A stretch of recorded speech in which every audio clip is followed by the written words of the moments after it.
श्री सद्गुरुदेव भगवान की जय, श्री जगन्नाथ महाप्रभु की जय, नीलमाधव भगवान की जय, जय जय श्री राम। पूज्य सद्गुरुदेव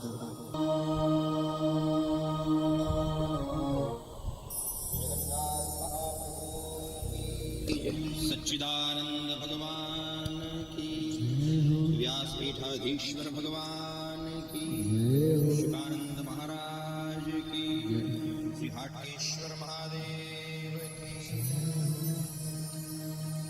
नमो नलिन नेत्राय वेणुपाद्य विनोदिने, राधाधर सुधापान शालिने वनमालिने, नीलांजन निवासाय नित्याय परमात्मने, बलभद्राय सुभद्राय जगन्नाथाय ते नमः। जय परिकृपा करम जन जाने, अजिर चावरी वाणी, वचन सुगत कपि मन मुस्काना, भई सहाय शारद में जाना। नीलांचन पर्वत पर विराजमान भगवत स्वरूप भगवान जगन्नाथ जी के पावन श्री चरणारविंदों में कोटिशः दंडवत प्रणाम करते हुए, उनका खूब खूब आशीर्वाद प्राप्त करते हुए आप सभी वैष्णव भक्तों को सादर प्रणाम। सभी को जय श्री कृष्ण, जय जगन्नाथ। हमारे परम प्रिय आचार्य स्वरूप श्री कटुक जी महाराज, आपके चरणों में वंदना। आपका समर्पण गुरुदेव के प्रति, व्यास गादी के प्रति भक्ति हमारे मन को हमेशा मोह लेती। इतना दृढ़ अनुराग होना सहज बात नहीं। अपने गुरु के प्रति समर्पण एक बहुत बड़ी अवस्था का नाम है। हम आपसे निवेदन करें, यदि भगवान प्रसन्न होते हैं तो केवल आप लोगों को जगत दिला सकते हैं, लेकिन जब गुरुदेव प्रसन्न होते हैं तो भगवान जगन्नाथ को दिला देते हैं। इसलिए भगवान की प्रसन्नता से भी कहीं अधिक गुरुदेव की प्रसन्नता होना जरूरी है। गुरु की प्रसन्नता, गुरु का वचन भगवान जगन्नाथ तक पहुंचा देता है।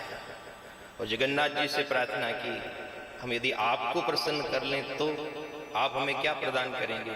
जगन्नाथ जी ने सरल भाव से कहा, मैं तुम्हें जगत की जो चीज मांगो, जो वस्तु मांगो वो दे सकता हूँ। रिद्धि सिद्धि दे सकता हूँ, अष्ट सिद्धि दे सकता हूँ, नवनिधि दे सकता हूँ। हमें ये नहीं चाहिए, जगत की तो बात ही मत करो, इससे ऊपर कुछ है? जगन्नाथ जी ने कहा, इससे ऊपर का यदि कुछ तुम्हें चाहिए तो तुम गुरुदेव की शरणागति में चले जाओ। गुरुदेव अपने आशीर्वाद से तुम्हें मुझ तक पहुंचाएंगे। जगन्नाथ सो नाथ नहीं, बलभद्र जैसो भ्रात नहीं, ओ नहीं सुभद्रा जैसी बहना, जामे भक्ति को जोर है। और गोपेन सो प्रेम नहीं, लक्ष्मण सो नेम नहीं, नहीं हनुमत सी सेवा जो साधु सिर मोर है। और भारत सो देश नहीं, राम सो महेश नहीं, और भागवत सो संदेश नहीं, जामे ठाकुर को ठोर है। और गंग सो न पानी, और महादेव सो न दानी, और श्री शुकानंद जी जैसी वाणी नहीं जग में कहीं और है। ऐसी श्रीमद् भागवत जिनकी शरणागति में आप हम सब विराजमान। श्रीमद् भागवत श्री राधा रानी का ही वांग्मय स्वरूप। जब हम श्रीमद् भागवत की शरण में बैठते हैं तब ये मान लेना चाहिए हम अपने ठाकुर की शरण में ही बैठे हैं। और इस शरणागति को दिलाने वाले हैं व्यासपीठाधीश्वर गुरुदेव। इसीलिए इनको कहा गया, व्यासाय विष्णु रूपाय व्यास रूपाय विष्णवे, नमो वे ब्रह्म विधिये वासिष्ठाय नमो नमः। हम आज के अपने मधुर भाव में बहुत कम समय लेते हुए आपको एक मर्म की बात सुनाना चाहते हैं। और वो परम पूजनीय गुरुदेव की ही कृपा है, जो भी हमको सुना पाते हैं वो उनका ही आशीर्वाद है। आप हम सब सदा सर्वदा धार्मिक कार्यों में लगे रहते हैं, सद्वचन, संगत, तीर्थाटन आदि आदि, इसमें सब कुछ आ गया। और प्रायः ये भी सब जानते हैं कि कलिकाल चल रहा है, कलयुग आ गई है, सबके ऊपर आ गई। यहाँ तक कहें ज्ञानी ध्यानियों के ऊपर भी कलयुग इस समय ज्यादा हावी है। दिखावा इतना बढ़ गया है कि हम तो ऐसा मानते हैं कि इस समय दिखावा चरम सीमा को छू चुका है। जहां महात्मा बनने के बाद भगवान के चरण को छूना था, चरण को नहीं छुआ, दिखावे के उस चरम को छू लिया, जहां पर कुछ नहीं है, केवल और केवल पतन ही है। परमात्मा नहीं है, पतन है। कलिकाल, और इसी कलिकाल के विवेचन में गोस्वामी तुलसीदास जी महाराज ने भी रामचरितमानस की उत्तर कांड में कई चौपाइयां लिखी। आप हम सब इसी कलिकाल में ही तो रह रहे हैं, यहीं तो बैठे हैं। और आचार्य जी के सन्मुख जहां व्यास गादी लगी है, बहुत श्रेष्ठतम अपने अनुभव की बात आपको सुनाते हैं कि जैसे 4-5 वर्ष पहले संक्रमण फैला था, तो उसमें देखा जाता था कि कौन पॉजिटिव है और कौन नेगेटिव है, देखा जाता था किसको असर हुआ, किसको असर नहीं हुआ। कलिकाल चल रहा है और हम सब भगत बन के भी जी रहे हैं। तिलक छापे सब कर लिए अपन ने, तीर्थ भी आ गए, अपन गंगा भी नहा लिए, प्रयागराज महाकुंभ में भी सब चले गए थे, 80 करोड़ लोग गए। पर ये कैसे माने कि इनके ऊपर कलयुग का असर हुआ है कि नहीं हुआ है? इनको नेगेटिव कहें कि पॉजिटिव, कैसे मानोगे आप? ये बात तो शायद रघु संहिता में भी नहीं लिखी, जैसा अभी आपने वर्णन किया। कैसे माने? क्या परीक्षण, क्या प्रमाण? 3 प्रमाण हैं जो हम शारदा मां की कृपा से आपकी सेवा में रख रहे हैं। 3 ऐसे वैष्णव हैं जिनके आप शुभ लक्षणों को देख करके ज्ञात कर सकते हो कि इनके ऊपर कलयुग का कोई असर नहीं है, कलयुग इनके ऊपर हावी नहीं है। कौन है वो? सुन लो। एक तो वो जिसे अपने घर में अपने माता पिता के बिना बुरा लगे तो मान लेना इसके ऊपर कलयुग का भी असर नहीं हुआ। दूसरे में जिसको अपना अतिथि के बिना सुना लगे, मान लेना चाहिए इसके ऊपर कलयुग का असर नहीं हुआ। और तीसरे में जिसको भगवान के बिना और भगवान की कथा के बिना बुरा लगे, मान लेना बस यही 3 लोग इस धरती के ऊपर जिनके ऊपर अभी कलयुग का असर नहीं हुआ। चाहे कलयुग कंदराओं में चला गया, गुफाओं में चला गया, मठों में चला गया, आश्रमों में चला गया, लेकिन ये 3 वैष्णव हमने आपको अभी अभी ऐसे गिनाए हैं। ये 3 लक्षण जिनमें आप देख लो, हम दावे से कह सकते जगन्नाथ की धरती पर इन 3 लोगों के ऊपर कलयुग का असर नहीं हुआ है। याद रहेगी ये बात आप लोगों को। घर में सबसे पहला स्थान है माता पिता। अब ये देखो आपको क्या लग रहा है? कुछ लोग ऐसे भी हैं, वो यही सोच के बैठे हैं, माता पिता कहीं चले जाए तो अच्छा, 10-20 दिन इधर उधर निकल जाए तो अच्छा, थोड़ी सी स्वतंत्रता मिल जाए, थोड़ी सी छूट मिल जाए। कुछ लोगों को माता पिता भी भार लगते हैं, कुछ लोगों को अतिथि भी भार लगते हैं। कौन स्वागत करेगा, कौन बिठाएगा, कौन भोजन कराएगा, किसे क्या होगा?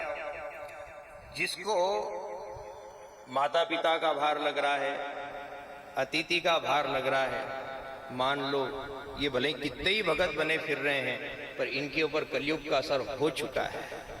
और जो इनके होने की प्रसन्नता से हमेशा आनंदित रहता है कि मेरे माता पिता मेरे साथ है, मेरे घर आंगन में अतिथि का आगमन होता है, संत महापुरुषों का आगमन होता है, मैं तो धन्य हो गया इनकी सेवा करके, मान लेना चाहिए।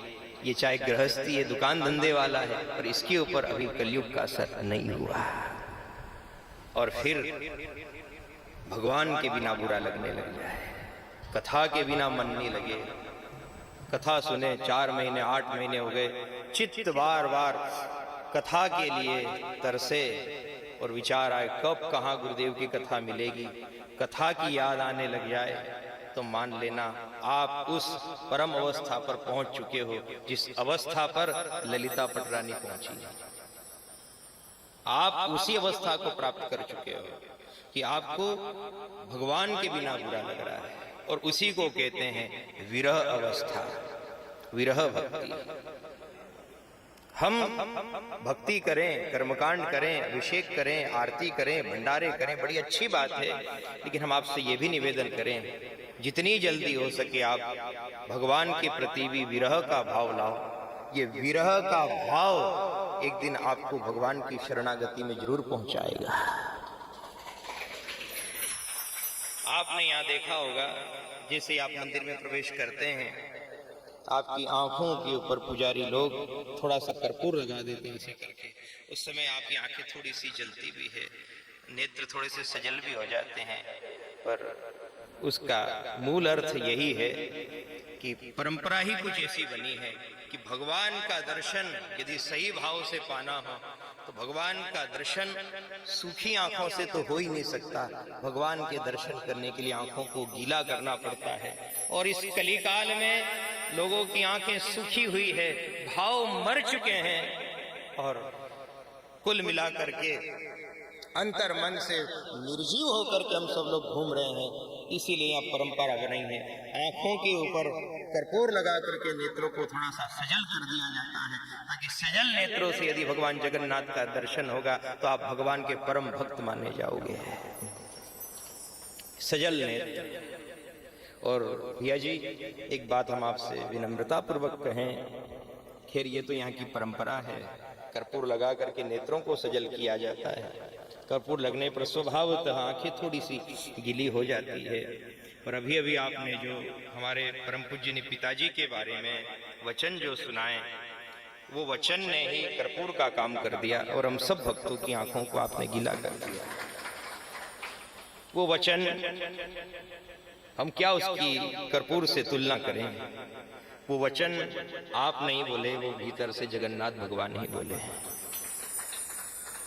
जगन्नाथ सो नाथ नहीं, बलभद्र जैसो भ्रात नहीं, नहीं सुभद्रा जैसी बहना, जामे भक्ति को जोर है। जब भक्ति जोर मारती है तब ऐसे वचन व्यास गादी से प्रकट होते हैं।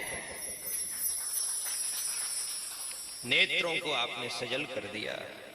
हम धन्यभागी हैं जो हमें उनका सुपुत्र बनने का परम सौभाग्य प्राप्त हुआ, और आप भी धन्यभागी हो जो व्यास गादी की परंपरा से जुड़ करके धर्म का प्रचार कर रहे हैं। इसी भाव से आप धर्म का प्रचार करते रहना।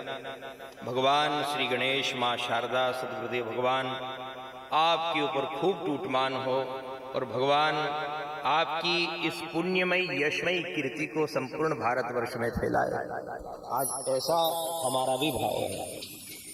हम ये तो नहीं कह सकते कि हमारा आशीर्वाद है, लेकिन हम ये बात जरूर कह सकते हैं, यदि इस भूमि पर हमने अपना भाव कहा है तो भाव आशीर्वाद जरूर बनेगा, जरूर। क्यों? क्योंकि हम भगवान की ओर बढ़ चुके हैं, और जो भगवान की ओर सही मायने में बढ़ जाता है वो फिर पीछे थोड़ी आता है। दूध का घी बना दिया जाए, घी तैयार करके डब्बा भर लिया, उसके बाद यदि कोई कहे कि घी एक काम कर, आज हमारे घर में मेहमान आए हैं और हमारी बात खराब हो जाएगी, हमने तेरे को घी बना लिया, डब्बा भर लिया, पर इन मेहमानों को चाय काहे की पिलाएं, तो एक काम कर, हमारी बात मान के तू तो वापिस दूध ही बन जा। बोलो बनेगा? जो घी बन गया एक बार उसने साफ मना कर दिया। अब मेरी वो अवस्था गई, वो दिन तो बहुत पहले चला गया जब मैं दूध था, भगोनी में भरा हुआ था, लेकिन अब मैं उत्कृष्ट अवस्था पर पहुंच चुका हूं, सिद्धावस्था पर पहुंच चुका हूं। अब मैं घी बन गया, अब मैं दूध नहीं बन सकता। चाहे तुम्हारे मेहमान बाहर बैठे रहे, मुझे किसी से कोई लेना देना नहीं है, मैं घी बन चुका हूं। अब दूध की बात मेरे आगे मत करो। वैसे के वैसे ही आप भी वो घी बन जाओ कि वो घी फिर जले तो भगवान की बाती में ही जले और आरती उतरे। फिर ये जगत का झमेला, जगत का प्रपंच, ये दिखावट, ये रंग रूप, ये माया का प्रपंच, ये तो सब वही है। दूध, इसकी ओर थोड़ी आएंगे वापस। जिसको एक बार छोड़ दिया उसकी ओर वापस लौटेंगे क्या? ये तो पीछे रह गया। ये जगत का जमेला बहुत पीछे छूट गया। अब तो बहुत आगे घी की अवस्था है। और घी कह रहा है मैं प्रकाश भी दे सकता हूं, मैं स्वाद भी दे सकता हूं और ताकत भी दे सकता हूं। तुम्हें क्या चाहिए मेरे से मांगो। दूध ने कहा मैं केवल चाय कॉफी तक सीमित हूं और बस आप इनको स्वागत सत्कार में, लोगों को प्रसन्न करने में। लेकिन यदि आप मेरे से उजाले की अभिलाषा रखो, मैं दूध हूं, मैं उजाला नहीं कर सकता। यदि तुम्हें उजाला चाहिए तो घी के पास जाओ। वैसे ही इस भारतवर्ष की धरती पर जितने भी संत महापुरुष हैं वो दूध नहीं है, वो घी है।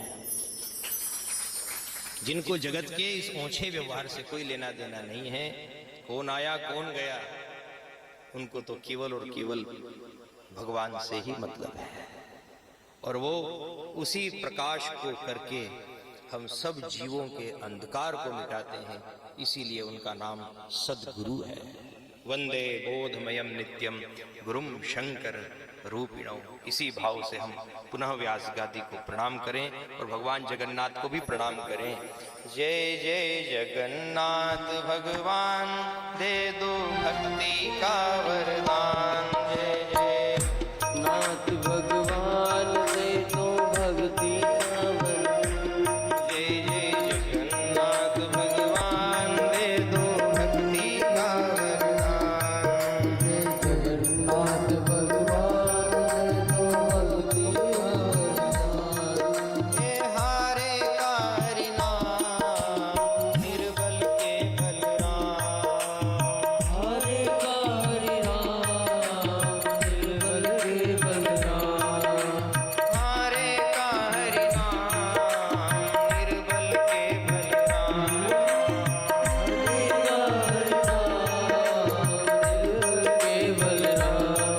जय जगन्नाथ भगवान, दे दो भक्ति का वरदान। जय जगन्नाथ भगवान, दे दो भक्ति का वरदान। जय जय जगन्नाथ भगवान, दे दो भक्ति का वरदान। जय जगन्नाथ भगवान, दे दो भक्ति का वरदान। संग विराजे बहन सुभद्रा और भैया बलराम। संग विराजे बहन सुभद्रा और भैया बलराम। पूरी उड़ीसा धन्य हुआ जो बना आपका धाम। पूरी उड़ीसा धन्य हुआ जो बना आपका धाम। पूरी उड़ीसा धन्य हुआ जो बना आपका धाम। पूरी उड़ीसा धन्य हुआ जो बना। चारों तरफ पहरा देते रामदूत हनुमान। चारों तरफ पहरा देते रामदूत हनुमान। चारों तरफ पहरा देते रामदूत हनुमान।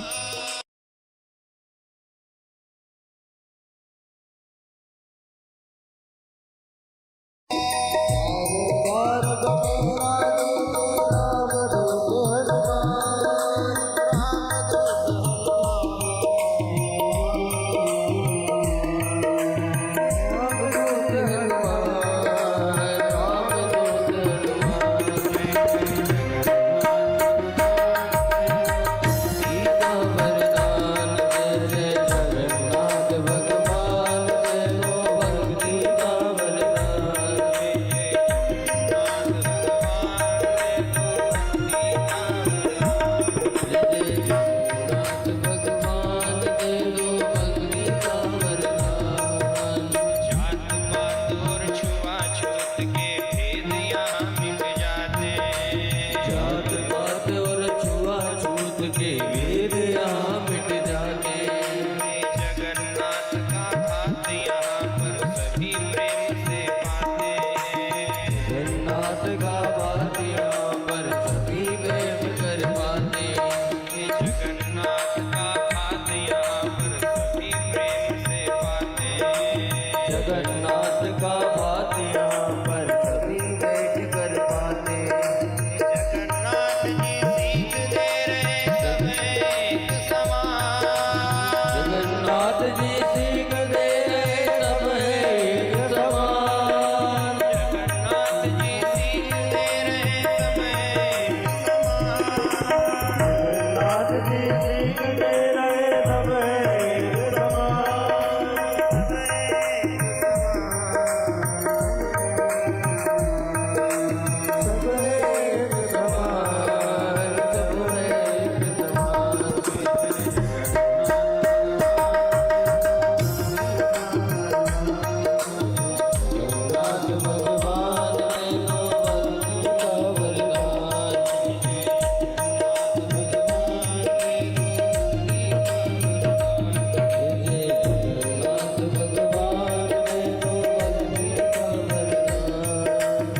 जगन्नाथ भगवान ने भक्तों के कल्याण के लिए जो भी सुलभता यहाँ स्थापित की इस धाम में, महाराज जी ने भी आपको संभवतः पूरा भजन सुनाई दिया होगा, इसलिए इस भजन को हम पूरा नहीं सुनाएंगे। यहाँ जो ज्वर लीला है उसका भी अपना बहुत बड़ा महत्व है। भगवान को कभी कोई बुखार आया, ये बात मानने में आया? भगवान को कोई बुखार? भगवान को बुखार नहीं है, ये अपना सबका पाप ताप संताप हरते हैं, उसी का उनको साल में एक बार बुखार आ जाता है। ये उनकी ज्वर लीला है। जम शीला पर पांव रखा कर सबका पाप वो हरते हैं। और एक बात और कह दें आपसे, ये जो रथ यात्रा है, ये रथ यात्रा हम सबके मनोरथ की यात्रा है। और जिन्होंने ये भागवत कथा कराई उनका भी मनोरथ है, और जिन्होंने ये मनोरथ यहाँ पूर्ण किया, मानो जगन्नाथ उनके रथ में विराजमान हो गए। ऐसे रथ आप लोग भी बनाओ, अपने अपने स्थान पर ये रथ बनाओ। और रथ का अर्थ ये नहीं कि आप कोई लकड़ी काट करके लाओ, कोई सुतार बुला करके लाओ, उससे आपको रथ बनाना, ऐसा नहीं कह रहे हम। कथा कराने का मनोरथ बनाओ। जितने वैष्णव भक्त सुन रहे हो, कथा का मनोरथ बनाओ। जिनको भगवान ने कोड़ी दिए, धन दिया है, कथा का मनोरथ बनाओ। कथा के मनोरथ में ही जगन्नाथ भगवान विराजमान होते हैं। पैसे वाले लोग दुनिया भर के खर्चे करते फिरते हैं, यहाँ पार्टी करेंगे, वहाँ चले जाएं, वहाँ चले जाएं। एक बात सुन लो, भगवान देख रहा है, मैंने जो तुम्हें धन दिया है इसका सदुपयोग कर रहे हो कि दुरुपयोग कर रहे हो? जरूरत से ज्यादा भोग तो नहीं भोग रहे हो, जरूरत से ज्यादा मस्ती तो नहीं कर रहे हो? तो सुन लो, जितने पैसे वाले लोग हैं, जिन भगवान ने आपको कृपा करके घर में चांदी का गिलास दिया है, वही भगवान जब नाराज हो गया ना, तो आपको जर्मन का कटोरा भी पकड़ा सकता है। उसके दोनों काम, चांदी का गिलास भी दे देता है। होंगे कई लोगों के घर में चांदी के गिलास होंगे, किसने दिए? उसी ने दिए, और इसलिए दिए थे कि तुम मनोरथ करना, अच्छे काम करना। पर उन्होंने अच्छे काम नहीं किए, उन्होंने सब उल्टे काम शुरू कर दिए। फिर उसने अगले जन्म में फिर चांदी वांदी नहीं, जर्मन का कटोरा। तो ये अपने जीवन में हमेशा याद रखना, धन हमेशा धन्य होने के लिए मिलता है। धन मस्ती करने के लिए और भोग भोगने के लिए नहीं मिलता है। इस धन से आप धन्य हो जाओ, भगवान की शरण में आ जाओ। ये नाथ है भगवान के, यूं तो हजार नाम है, ये जो नाम है विलक्षण नाम। जैसे आप देखते हैं ना, ये हेल्पलाइन नंबर रहते हैं कंपनियों के, पुलिस का भी नंबर रहता है कि आप ये लगा दो, तुरंत पुलिस की गाड़ी आ जाएगी, एम्बुलेंस आ जाएगी। वैसे के वैसे भगवान के अनंत अनंत नामों में भी हे नाथ, ये नाम ऐसा है जो टोल फ्री नंबर जैसा है, हेल्पलाइन नंबर जैसा है। आप जैसे ही भगवान को पुकारते हो हे नाथ, वैसे ही भगवान दौड़ा चला है। इसी नाम की शक्ति से द्रौपदी जी ने द्वारकाधीश को बुलाया है। यूं तो उनको बहुत सारे नाम थे, केशव और माधव और कृष्ण और कन्हैया, नटखट, बहुत सारे नाम। लेकिन जब तक हे नाथ रमण प्रेष्ठ ये मुखारविंद से न निकला, तब तक वो दौड़ के आया ही नहीं, क्योंकि उसका हेल्पलाइन नंबर, उसको पता है कि किस नंबर से मुझे आना है। और ये भी जगन्नाथ है हमारे यहाँ, इसीलिए 4 नाथ बने हैं, बद्रीनाथ, रंगनाथ और जगन्नाथ और द्वारिकानाथ। ये सब नाथ ही तो है। और ये नाथ जब हम पुकारते ना, तो हमारे नेत्र सजल हो जाते हैं, हमारा भाव निर्मल हो जाता है। जब नाथ पुकारते हैं तो भगवान को कहीं भी हो, भगवान दौड़ के आना ही पड़ता है। आप देखें जगन्नाथ भगवान को, जैसा उनका काष्ठ का श्री विग्रह है उसके अनुरूप अभी तक आपने दर्शन किया है। हाथ नहीं ऐसा कहा जाता है, लेकिन एक बात और कहें आपसे आज, उसे जीवन पर्यंत याद रखना है। ये तो सबको पता है, हाथ नहीं है। मूर्ति बनाने वाला मूर्ति बना रहा था, इतने में राजा ने पट खोल दिया। बड़ी लंबी कथा है, बहुत क्षणिक क्षणिक हम तो आपको सुना रहे हैं, और वो मूर्ति अधूरी रह गई। और कहा जाता है कि ये सब बन गया, हाथ नहीं बने, इसलिए जगन्नाथ जी को हाथ नहीं। ये बात सबको पता है। कि एक बात और हम आपसे कहें, भगवान जगन्नाथ जी को पलक भी नहीं है। क्यों?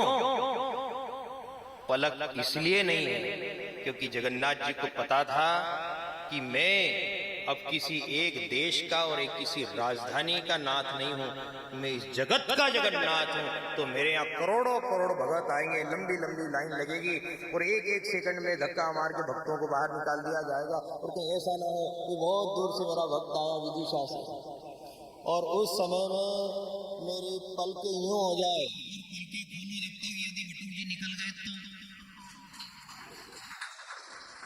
पलक में नुकसान है ना।